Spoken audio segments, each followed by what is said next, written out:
Welcome back to California Cooking. Today, we're getting in the Halloween spirit. I've got some spooky recipes lined up, including a hot dog rattlesnake, tombstone brownies, meringue ghosts, and a Halloween-inspired rice salad. Let's get it all started with Food Network star and judge on Halloween Wars, Aarti Sequeira. Aarti shows me how to make a spooktacular main dish, perfect before you head out trick-or-treating. Let's take a look.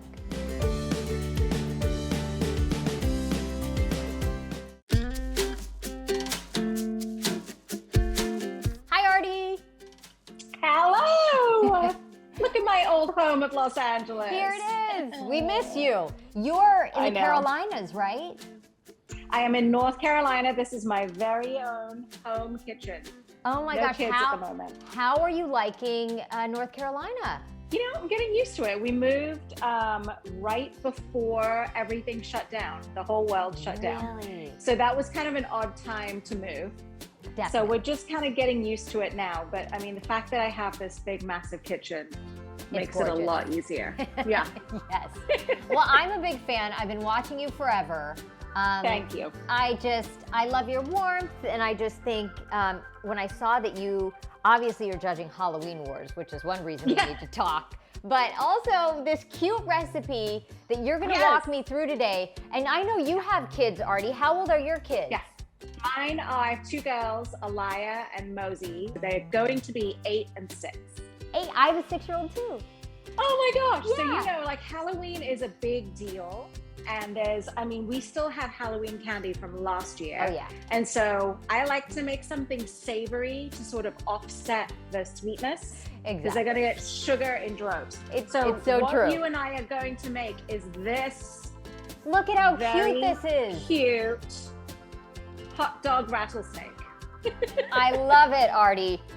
And it needs just a few ingredients, which you have in front of you. So you're gonna need that refrigerated biscuit dough, okay? Isn't this the best hot stuff? dogs. And hot dogs, got it. You're gonna take this biscuit round, you're gonna flatten it slightly, right? Do you see how flat I've gotten mine? Yeah. You're gonna cut it into 4. It takes a little while, but it's so easy. You're also gonna take your hot dog and cut it in 4. Now, okay? do I cut it in 4 this way? Yes, Yeah, okay. so you have these little logs. So it's really very simple. Okay. Yeah, perfect. So you're gonna take this guy, you're gonna flatten him out just a little bit more. And then you're gonna take a hot dog, you're gonna tuck it in there, and you're just gonna pull the covers over it. Okay. 1, 2, and then you're gonna grab a toothpick. Okay, and then you're just gonna secure it with a toothpick. Cute. This is literally a pig in a blanket. It really is a pig in a blanket, but we're gonna turn it into a snake. Yes.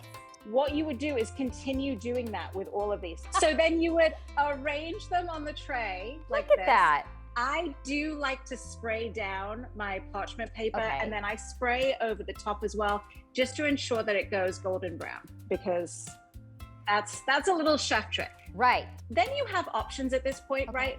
I love everything seasoning, so I would sprinkle a little over the top. You could do sesame seeds, poppy seeds, just flaky salt if you wanted to. Yeah. Whatever floats your boat, you got the everything seasoning there. Of course. And then you would pop it into a 350-degree oven for 15 to 20 minutes, just until it's puffy and golden brown. And then it would look like this. Voila! Look at how cute. It's so cute. And these are just 2 olives for eyes. You start getting very crafty. 2 olives for eyes and a piece of pepperoni for a tongue, or a bell pepper for a tongue. I love that, Aarti. That is adorable. It's so cute, right? It is so And then you cute. could just serve it with like ketchup and honey mustard for a dippy.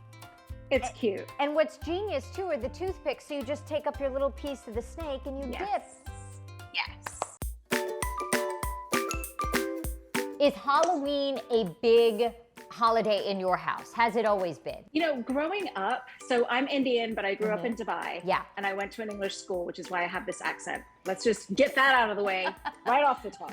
So growing up in Dubai, Halloween wasn't like a really big holiday for us. And so I remember the first year that kids came knocking at our door for candy and we didn't have any. And I screamed at my dad. I was like, Dad, if we don't give them something, I will not have any friends. Like you have to give them money. Yeah. And so my dad was like handing out money at the door. Suddenly tons and tons of kids came to The our most door, popular and I was house like, on the block. now, married, living in America with 2 kids, like Halloween is a big deal. And, you know, we've already had conversations just even this morning about where we're going to go and what, you know, what we're going to dress up as. Right. My kids are really excited that I get to be on a show like Halloween Wars. Yes. Because it sort of marries this world of art and creation and sweet cake all together. And it's the sort of thing that the whole family can sit down and watch and enjoy, because there's a little bit of something for everybody. You've judged a lot of shows. You've seen a lot of things being on the Food Network. But isn't it always amazing, the creativity and the things that people come up with on these Halloween Wars and the Holiday War? Every single time we issue the challenge, no matter what show it is I'm judging, grocery games, supermarket stakeout, Halloween Wars, and Holiday Wars now coming up, we issue the challenge and I go, I don't know what I would do. Do you know? Do you have any idea? I have, you know, and I sit there for a good like 5 minutes trying to figure out what I would do. And almost always the people that are competing come up with more creative solutions than I would have. I'm as much a fan as I am a judge on that show, for sure. You know why I love you as a judge? Because you are kind. You know what I mean? Like I feel like you have this compassion for these people who are kind of, you know, sometimes they're in tears, these poor people, and you're always so lovely to them, which I appreciate. Thank you. Yes, I do. Well, I empathize with them, literally, because I came into this career through competition. And so, you know, I know very deeply in my bones what it feels like to compete, to do almost the impossible, and then to stand there and have someone critique it. So, you know, I try to make sure I take lots of bites. It's very funny. They always use the shots of me taking the bites because I think I take the biggest bites. Your book, which you refer to like a journal, right? With recipes. Yeah. Are a lot of them from your mom?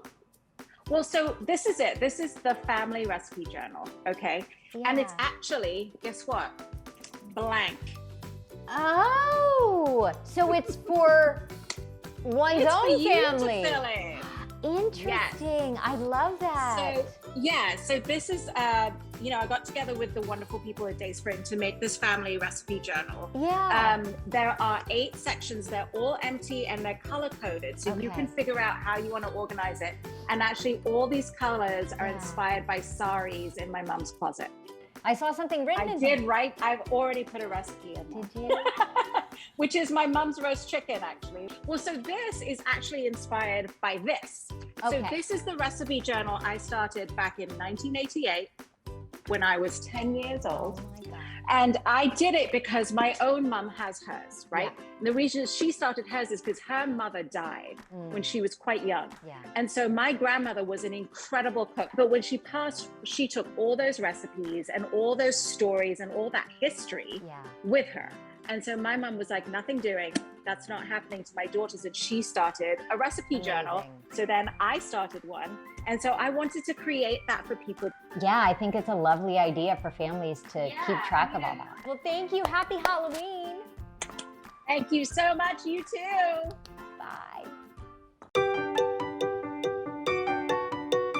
Okay, so Aarti, I love her. She's the best. She got me started on our hot dog snake, and I'm just gonna finish it up here to try to get the shape. So, like she said, you flatten your biscuits and you cut them into fourths, and then your hot dogs, you just cut and then do the little tuck, bring it over, bring it over.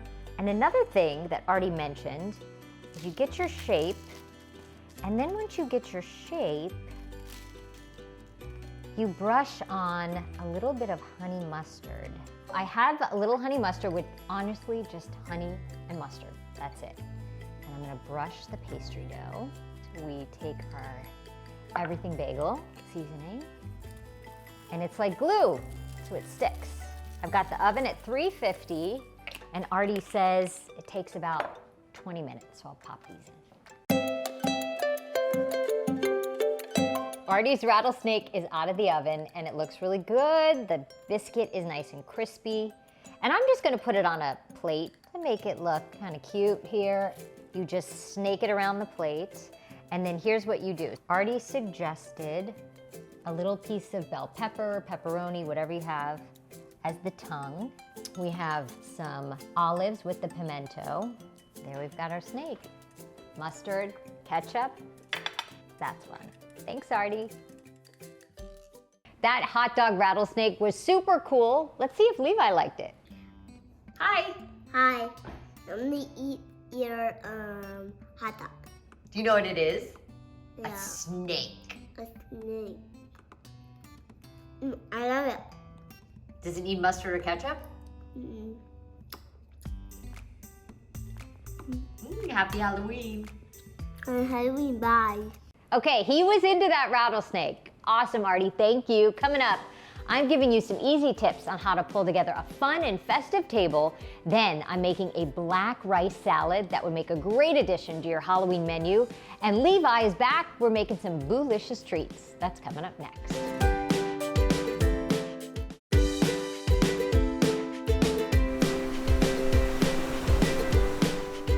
Okay, in this family, kind of obsessed with Halloween. So we get into the Halloween spirit with some spooky treats. Take a look.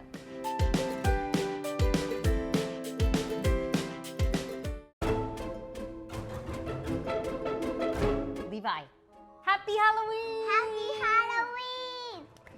The best holiday of the year. Woo! So Levi, I've got some pretty cool treats we're gonna make today. Are you excited? Woo! Are you ready to have way too much sugar? Yeah. Yeah. Let's try a piece of this to make sure it's good. This is a chocolate loaf cake. I bought it. These little treats I'm gonna make for today, because we're gonna have a little Halloween party, me and you. Most of it I bought, but I'm gonna do a few things to make it special. So what I really wanted were brownies, and I, for some reason, could not find just pre-made brownies at bakeries. When every other time I go to the bakery, they're there. Today they weren't. So I did find this chocolate loaf cake, which will work perfectly for what we're gonna do. I'm just cut the end, and I'm gonna make slices, okay? Like bread. Like bread. Did you know this is how they make brownie bread? I could have made brownies, but why? I'm gonna put this in front of you, move your pumpkin, and I'm gonna show you what we're gonna do. We're gonna make little graveyards.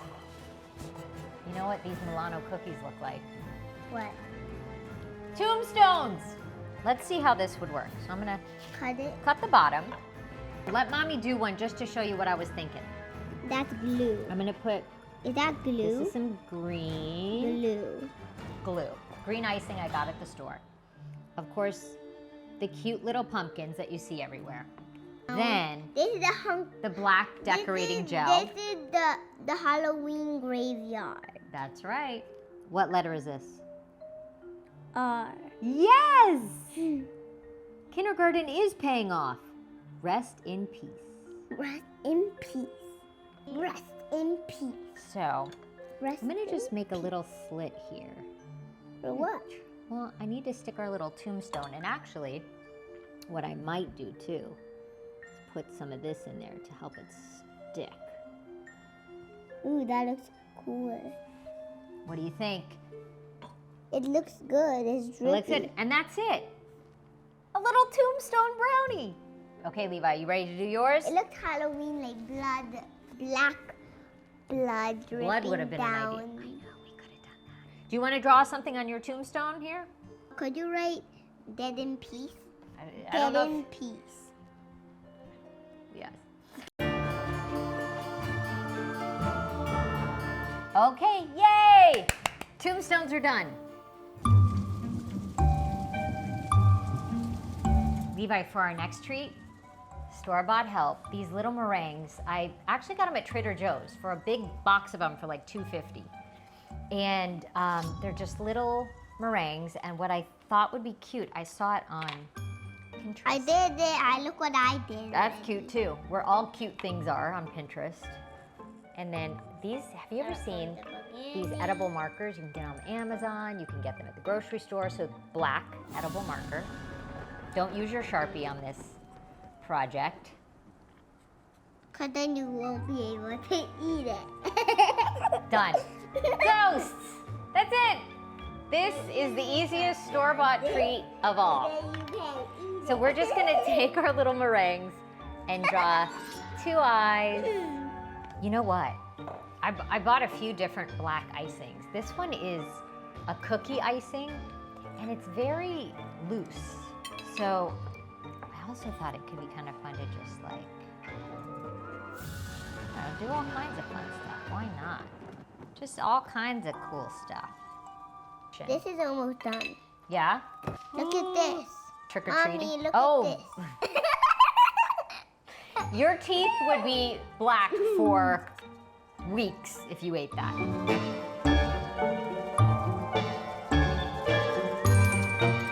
It looks pretty. Ooh, that looks good. I'm gonna eat that one. Look cool? Does mine look the best? Yes, of course. Yours looks dead.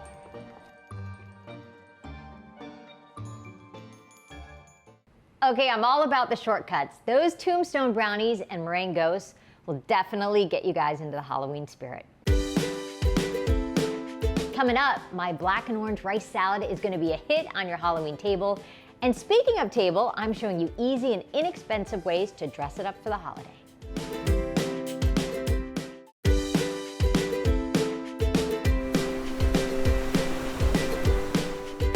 This recipe is a great fall side dish and the perfect addition to your Halloween lineup. Take a look.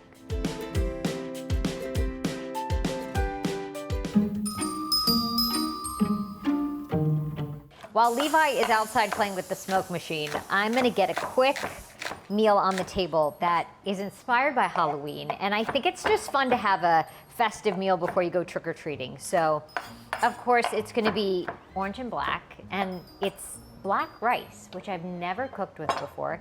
I got it at Whole Foods, and it is a deep, deep black color. So I think in and of itself, it's gonna look fun.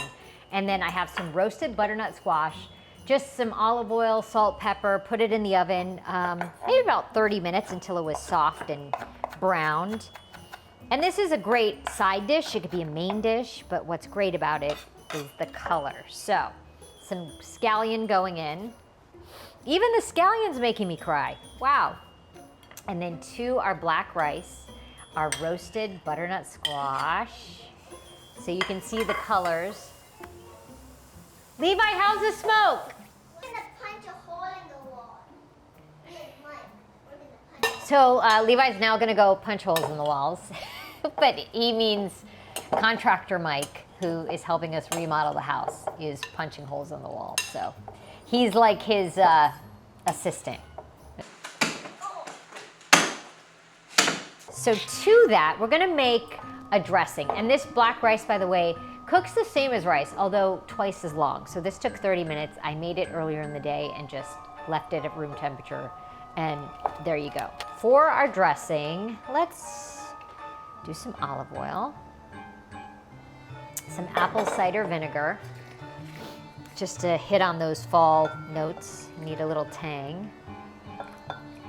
Okay. Good amount of salt because you're seasoning this whole salad. So that was at least a teaspoon. Drizzle of honey going in, some pepper, and then to keep the vampires away, let's just do a fine dice of garlic. Now is where you taste it before you add it. Just, okay. Pour the dressing over our rice salad. Look at that, the orange and the black, I love it. So fun. I'm just gonna get a big bowl or tray. In goes our rice salad. And then just to the top, I'm gonna add some of the goat cheese and just dot it around. This is the best way to do it, just crumble it.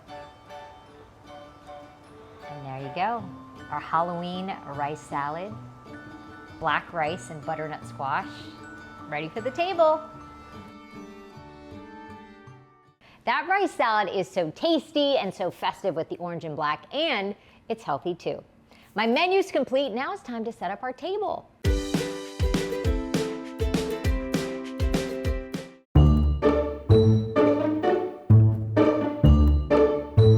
Our Halloween table is complete, and this is the most fun for me because even if it's just the family at home on Halloween, this is kind of what I would do. Maybe not as much in the way of sweets, but just making it festive and fun. For the table runner, I just happen to have these cute little fall plaid napkins, and then I created a runner down the middle of the table, and that kind of anchors everything. I took a string of Halloween lights that we had from last year, just strung them across the table, and then it's the perfect place to display our little treats. Here's of course, our ghosts. And then those, I realized if I just hit them with a little bit of sprinkles when that icing was wet, it created this cute kind of Halloween effect on those meringues. And of course, our Halloween rice salad, our black rice with our butternut squash, perfect thing to serve up for the family on Halloween night. And our graveyard brownies. As Levi said, dead in peace. He wanted me to write on his. But so easy, Milano cookies that you buy at the store, some icing, and you've got a really cute homemade treat. And then just a few fall things like apple cider in a pitcher with some cinnamon sticks and apple slices, and then some fresh apples, cute plaid napkins. And there you go. Oh, my witch's hat. I just took a bunch of streamers that you get at the party store and just stapled them inside to a piece of cardboard and then stuck it up there with one of those little removable tabs. Time for smoke? Yep. Okay. Yay! Smoke! Woo-hoo!